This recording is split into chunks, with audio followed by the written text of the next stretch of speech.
Hello friends, આપણે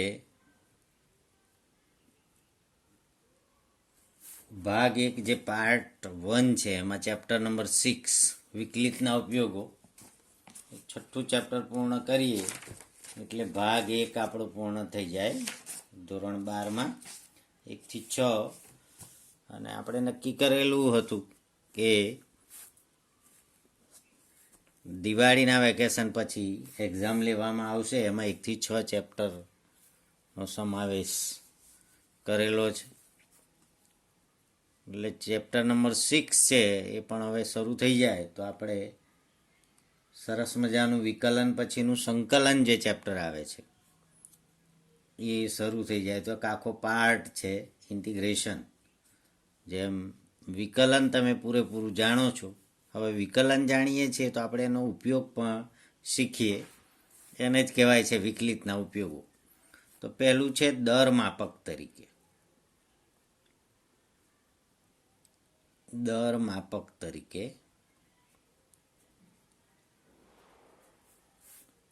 તો એની અંદર આપણે એનો સામાન્ય સ્થૂળ અર્થ જોઈએ કે y બરાબર fx માટે dy by dx equal to f dash x ને yનો xને સાપેક્ષ ફેરફારનો દર કહે છે.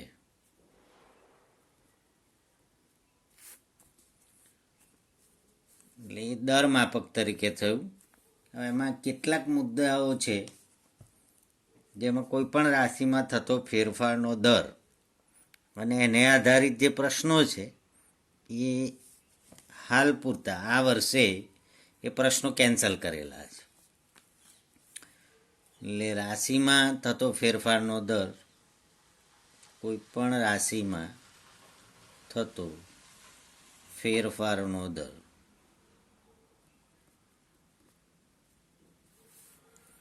જેના મુદ્દાઓ છે એ દૂર કરેલા છે.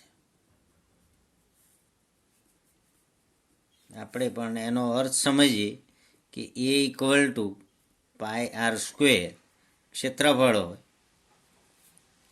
તો ક્ષેત્રફળમાં ત્રિજ્યાને સાપેક્ષ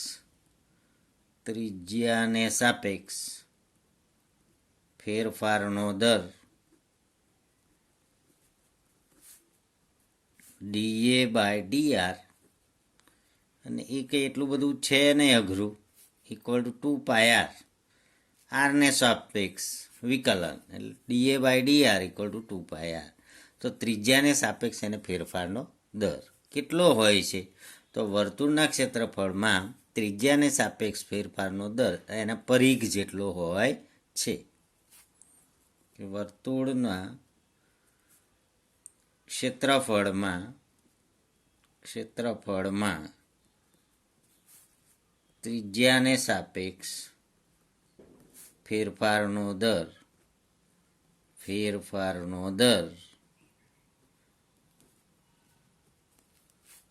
તેના પરિઘ જેટલો હોય છે. એ આપણે જોયું.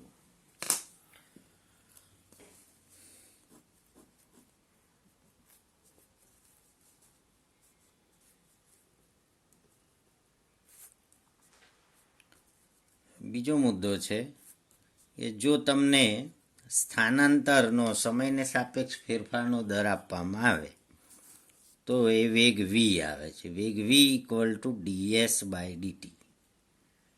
સ્થાનાંતરનો સમયને સાપેક્ષ ફેરફારનો દર, સ્થાનાંતરનો સમયને સાપેક્ષ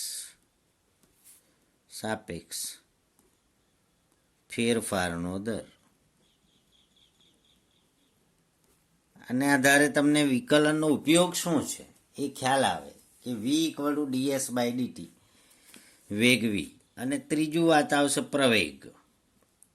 પ્રવેગ ઇક્વલ ટુ ડીવી બાય ડીટી.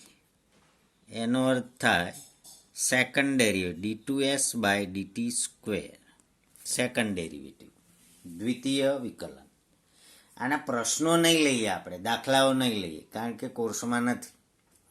પણ મુદ્દો જે સ્ટેપ્સ છે એ સ્ટેપ બાય સ્ટેપ જઈશું, કારણ કે જીની પરીક્ષાને કશું બાદ થતું નથી. એમાં કોર્સ બાદ નથી, એ આપણી પોતાની ઘરની પરીક્ષાઓમાં બાદ થાય, બાકી બહારની પરીક્ષામાં કશું બાદ થાય નહીં. એટલે વેગ v equal to ds by dt. પ્રવેગ એ, પ્રવેગનું તમારો સંકેત છે, પ્રવેગ a equal to ડીવી by dt, એટલે d2s બાય dt સ્ક્વેર. સ્થાનાંતરનો સમયને સાપેક્ષ ફેરફારનો દર ds બાય dt, એટલે વેગ વી. વેગ વીમાં પણ ફેરફારનો દર સમયને સાપેક્ષ dv બાય dt, એટલે પ્રવેગ એ, અથવા તો second derivative d2s by dt square, એટલે પ્રવેગ એ. એટલે આ બધું છે વિકલિતના ઉપયોગો છે. બીજું સ્થૂળ માપન, આસન મૂલ્ય શોધવું, પણ એનો એક ભાગ છે જે આપણે કોર્સમાં નથી. ત્રુટિ શોધવી, એ પણ કોર્સમાં નથી.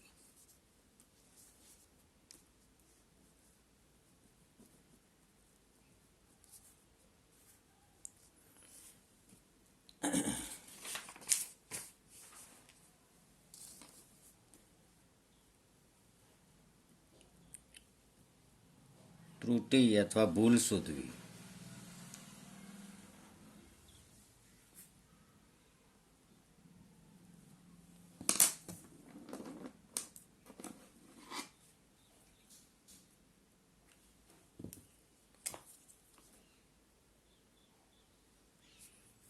દાખલા તરીકે આપણે ત્રિજ્યામાં થતી ભૂલને લીધે ક્ષેત્રફળમાં થતી ભૂલ શોધવી હોય, delta A equal to D A by D R કરવાનું, અને ત્રિજ્યામાં થતી ભૂલ એને ડેલ્ટા આર કહેવાય.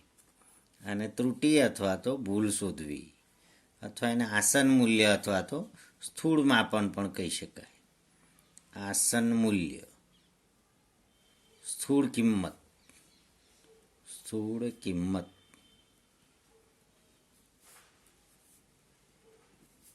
તો એ પણ આપણે સૂત્રની મદદથી F of x plus delta x approximately equal to f x plus delta x, એટલે કે એક્સમાં થતી ભૂલ અથવા એમાં જે કંઈ ખામી છે એ ત્રુટિ, f x plus delta x into f dash x શોધીએ તો આસન મૂલ્ય અથવા સ્થૂળ કિંમત શોધવા માટેનું સૂત્ર છે. ત્રુટિ અથવા ભૂલ શોધવી, આસન મૂલ્ય અથવા સ્થૂળ કિંમત શોધવી, વેગ શોધવો, પ્રવેગ શોધવો ગતિના સૂત્રોની મદદથી, ક્ષેત્રફળ, ઘનફળ, એમાં ત્રિજ્યાને અથવા બાજુને, લંબાઈ, પહોળાઈ ગમે તેને સાપેક્ષ થતો ફેરફારનો દર, એટલે દરમાપક તરીકે. આ બધા એના વિકલિતના ઉપયોગો છે.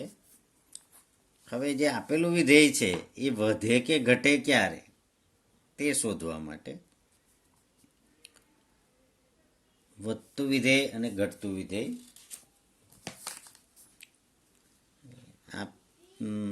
આપેલ વક્ર નો સ્પર્શક અભિલંબ,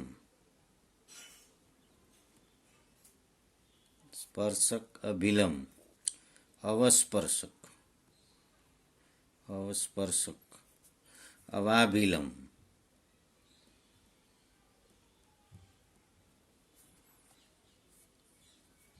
ના સમીકરણ અને લંબાઈઓ શોધવા માટે.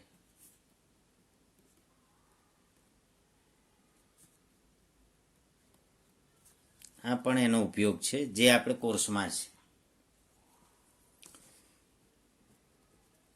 પછીનો મુદ્દો આવે છે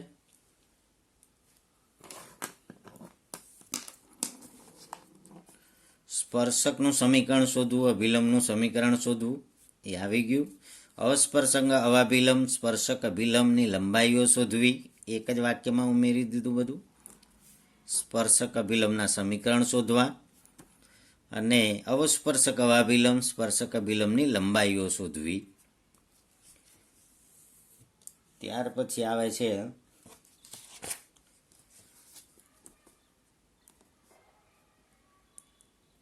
વધતું ઘટતું વિધેય.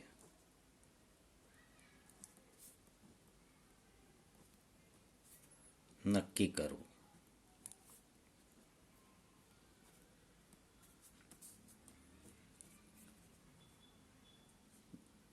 સ્થાનીય મહત્તમ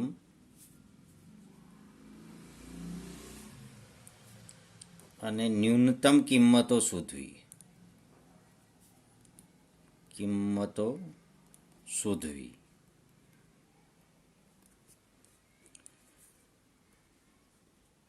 પ્રાદેશીય અથવા વૈશ્વિક ન્યૂનતમ મહત્તમ કિંમતો શોધવી.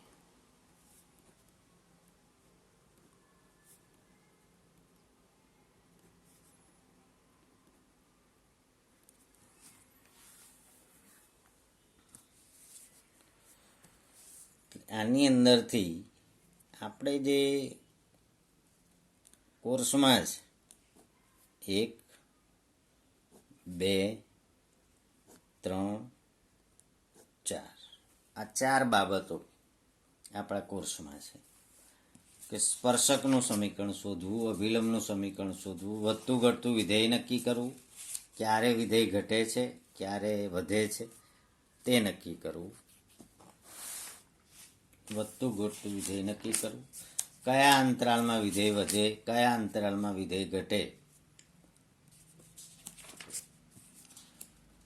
એટલે આમ લાગે મુદ્દો કે આટલા બધા મુદ્દા કેન્સલ થઈ જાય છે, આટલા જ મુદ્દા રહે, 4 જ મુદ્દા રહે, પણ 4 મુદ્દામાં વિધેય વધે છે વિધેય ઘટે છે, વિધેય ક્યાં વધે છે વિધેય ક્યાં ઘટે છે, કયા અંતરાલમાં વધે છે કયા અંતરાલમાં ઘટે છે, પછી ક્યાં આગળ એ સ્થાનીય મહત્તમ છે ક્યાં આગળ વૈશ્વિક મહત્તમ છે, ક્યાં આગળ વૈશ્વિક ન્યૂનતમ છે અને ક્યાં આગળ સ્થાનીય ન્યૂનતમ છે. સ્થાનીય ન્યૂનતમ અને મહત્તમ ખાલી એમ જ પ્રશ્ન પૂછી શકે કે તેની મહત્તમ અને ન્યૂનતમ કિંમતો શોધો. સ્પર્શકનું સમીકરણ શોધો. કયા કયા મુદ્દાઓ આપણે એનો લાભ લઈ શકીએ અથવા તો એ છે. સ્પર્શકના સમીકરણ શોધવા, અભિલંબના સમીકરણ શોધવા. સ્પર્શ કોઈ બિંદુ આગળ સ્પર્શતું હોય તો અજ્ઞાત સંખ્યાઓ એ અને બી શોધવી. સ્પર્શકનો ઢાળ શોધવો, અભિલંબનો ઢાળ શોધવો. સ્પર્શક અને અભિલંબના સ્પર્શક અભિલંબ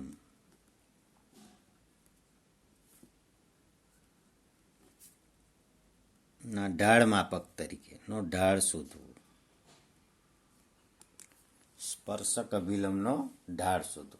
સ્પર્શક અભિલંબના ઢાળ આપ્યા હોય એને આધારે આપણે અજ્ઞાત સંખ્યાઓ એ અને બી શોધવી.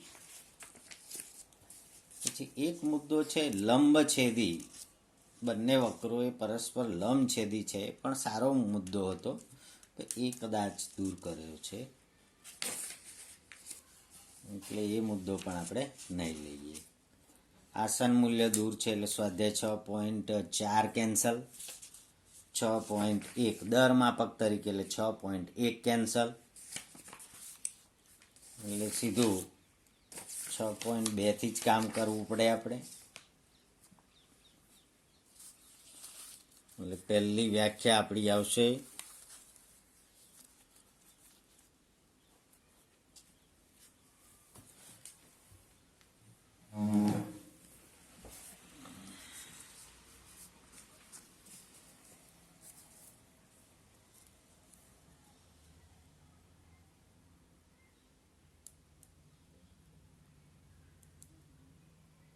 વધતું વિધેય.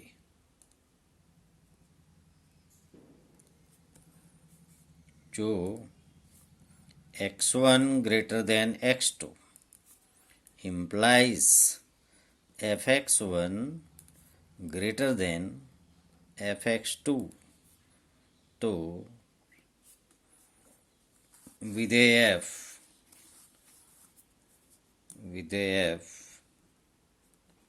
ચુસ્ત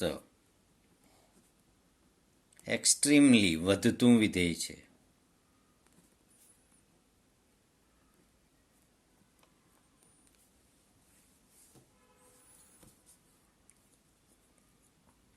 એમાં લેસ ધેન લખેલું હોય તો પણ ચાલે, અથવા x1 લેસ ધેન x2, નિશાની બદલાશે નહીં, fx1 લેસ ધેન fx2. તો એ એક્સ્ટ્રીમલી ઇન્ક્રીઝિંગ ફંક્શન એટલે કે ચુસ્ત વધતું વિધેય છે.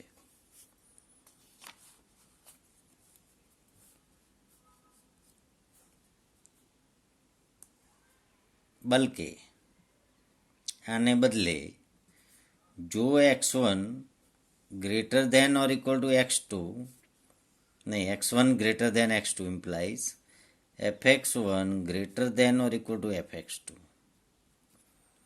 અને x1 less than x2 implies fx1 less than or equal to fx2. તો વિધેય f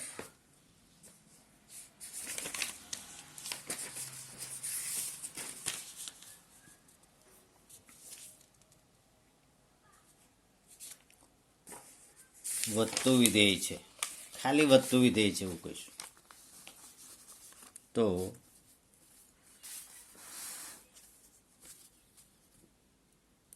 f વધતું વિધેય છે.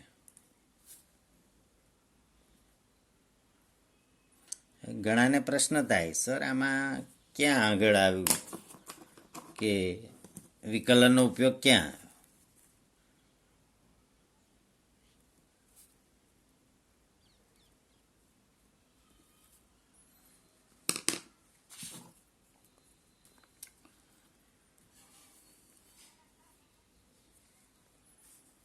તો વધતું વિધેય માટે માત્ર આપણે આટલું જોવાનું છે કે f dash x greater than or equal to 0.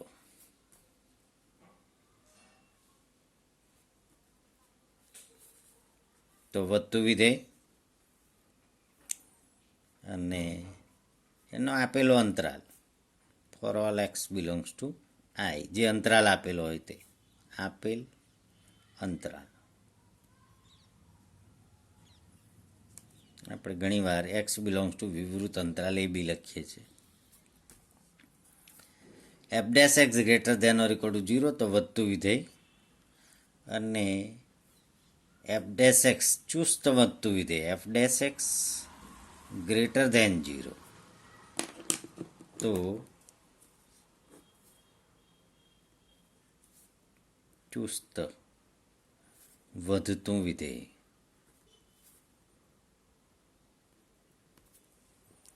સમજી લો. એટલે વિકલન જે છે એનો ઉપયોગ પણ આવે જ, ના કેમ આવે, કે વિકલન શોધીએ તો એમાં માત્ર ગ્રેટર ધેન 0 જ શોધવાનું છે, એમાં લેસ ધેનનો પ્રશ્ન. લેસ ધેન 0 તો ઘટતું વિધેય.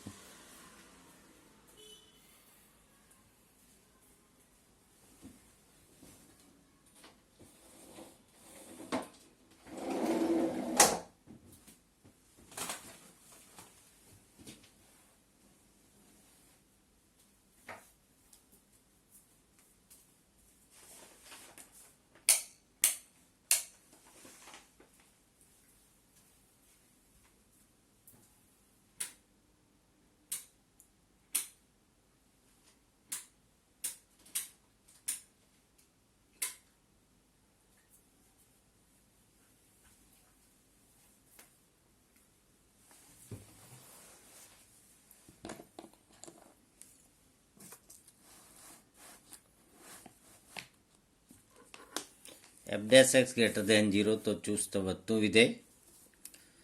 એ જ રીતે ઘટતું વિધેય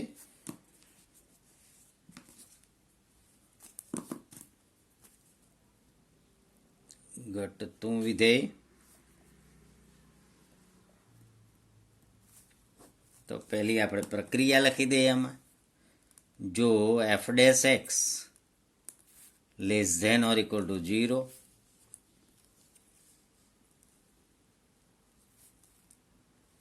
તો એનો અંતરાલ જે આપ્યો હોય તે, તો એફ ઘટે છે. અને f dash x less than 0, તો ચુસ્ત રીતે ઘટે છે. Extremely decreasing function, extremely ડિક્રીઝિંગ.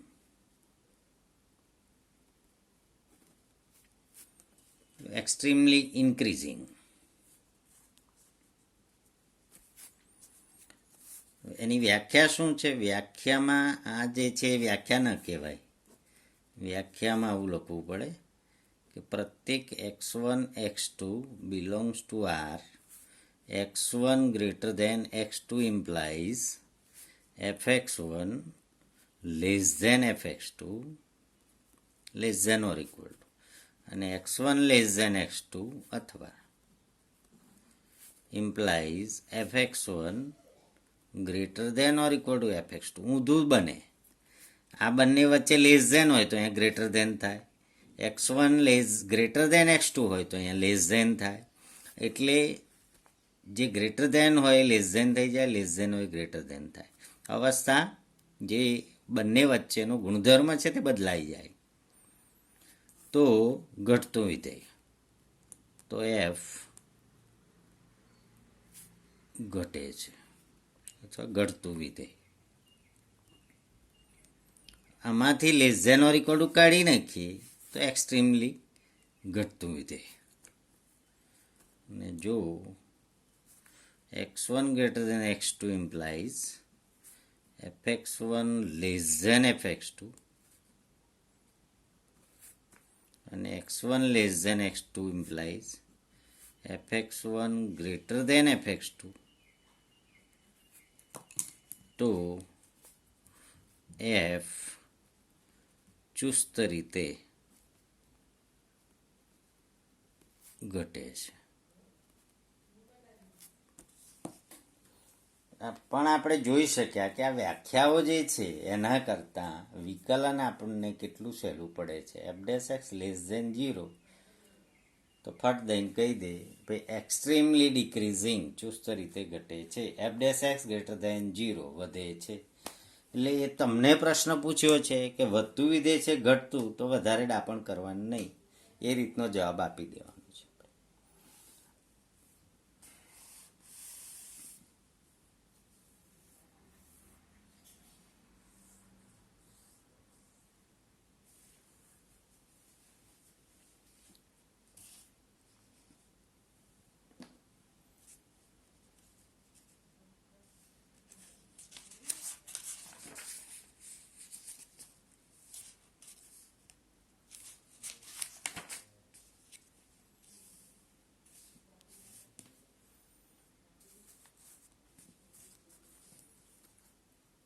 6.2.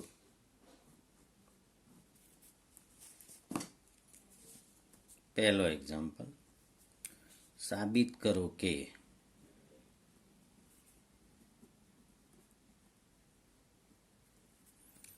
fx equal to 3x plus 17 A R પર ચુસ્ત વધતું વિધેય છે. વધતું વિધેય છે.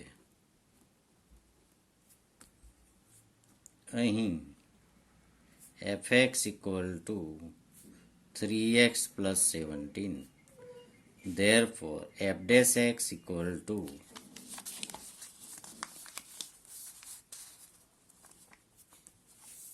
f dash x equal to 3x નું 3, 17 નું 0, માટે f dash x greater than 0, greater than or equal to કહેવાય ના, f dash x greater than 0 માટે ચુસ્ત વધતું વિધેય છે. આમાં બીજું કોઈ ડાપણ કરવાની જરૂર નથી. આપણે વ્યાખ્યાનો ઉપયોગ કરવો જ નથી. આપણે સીધું આને કહેવાય પ્રથમ વિકલિત કસોટી. પ્રથમ વિકલિત કસોટીને આધારે પ્રથમ વિકલિત કસોટી ને આધારે કહી શકીએ કે આપેલ વિધેય છે એ ચુસ્ત રીતે વધતું વિધેય છે.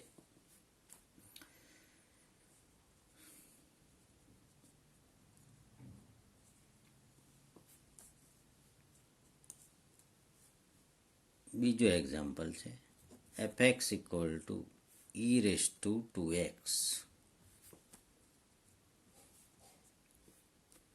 Therefore, f dash x equal to 2 into e raised to 2x.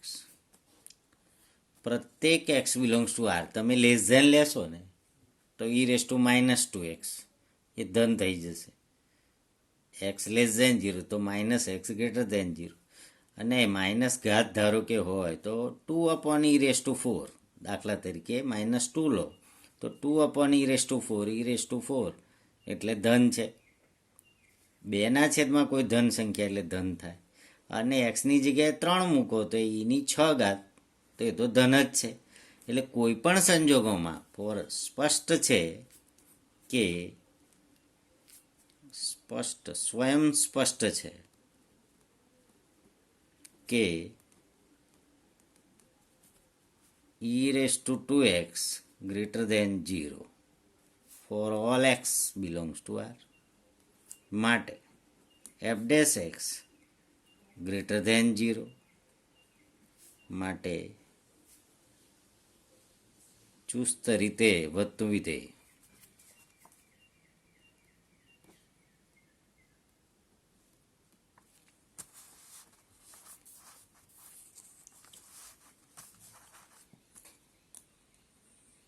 ત્રીજો પ્રશ્ન fx equal to sin x.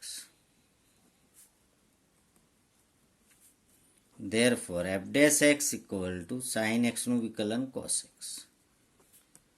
તો cos x માટે આપણે ચરણ જોઈશે.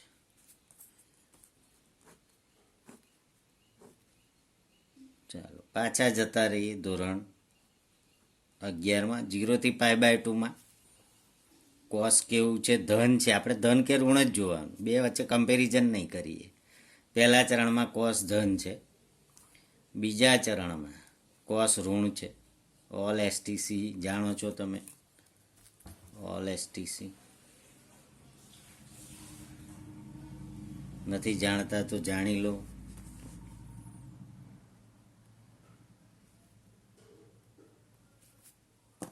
એટલે 0 થી π/2 પ્રથમ ચરણમાં f dash x greater than 0 માટે વધે છે. ચુસ્ત રીતે વધે છે. ચુસ્ત વધતું π/2 થી π/2 થી π f dash x less than 0 માટે ચુસ્ત ઘટતું.